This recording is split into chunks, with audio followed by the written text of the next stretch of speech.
Alors, vous voyez sur l'image là, à droite, vous avez trois enfants ou trois jeunes adolescents qui étaient sur la trottinette. Je suis peut-être allé un peu vite. Je remets, vous voyez, à trois sur une trottinette électrique.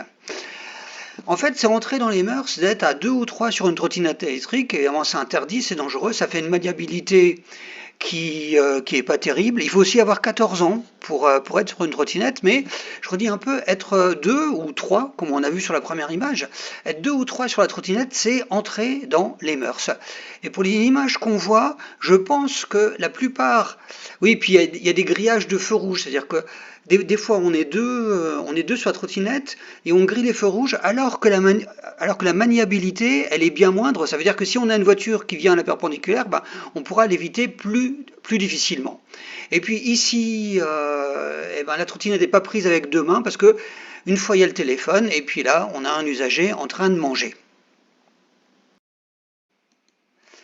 Voilà, alors ce que j'ai pas réussi à placer, c'est que toutes les images qu'on voit, ce sont vraisemblablement des mineurs. Alors des fois on est sûr parce que ce sont des enfants, et des fois on est moins sûr, mais ce sont vraisemblablement des mineurs qu'on voit, etc. Alors le mineur qu'on voit sur trottinette ou vélo, vous voyez, là c'est deux enfants sur une trottinette électrique pour voilà, pour la scène là. Donc là on n'a pas de doute. En fait, le mineur est marqué par le fait que son discernement est moindre. Ça veut dire que sa lucidité est moindre. En contrepartie, il devrait être protégé. Là, c'est un enfant de 12 ans à peu près, qui n'a pas de lumière. Il a fait un truc très bizarre. Il s'est décalé sur la gauche et puis il s'est remis, mais en tout cas, il a pas de lumière. Et tout ça pour dire que je trouve qu'on laisse les mineurs sans protection, on les laisse faire comme les autres, comme si c'était des adultes, alors que le discernement est moindre, ça veut dire qu'ils se rendent moins de compte quand ils sont en danger. Donc l'idée, je ne sais pas si c'est clair, je trouve qu'on laisse les usagers de la route mineurs, on les laisse seuls, sans protection, alors que leur discernement et leur lucidité sont moindres. Ici, on a un cycliste qui double n'importe comment et il est sur la gauche. On a la cycliste d'en face, je pense qu'elle est très effrayée, peut-être un peu terrorisée. Elle serre sa droite au maximum, je pense qu'elle a peut-être hésité à rouler sur l'herbe. Et le cycliste qui est là, que j'avais pas vu, enfin, moi j'ai été surpris par le doublement, sinon je me serais plus serré à droite.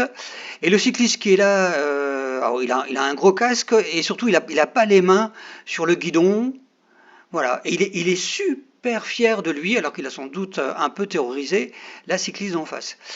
Ici, je sais pas si c'est un mineur, mais si c'est pas un mineur, c'est un jeune adulte, donc il roule à gauche, il regarde pas la route et il est en train de pianoter sur son téléphone. C'est juste fou. Enfin, donc même si c'est pas un mineur, les adultes montrent le mauvais exemple aux enfants, aux mineurs.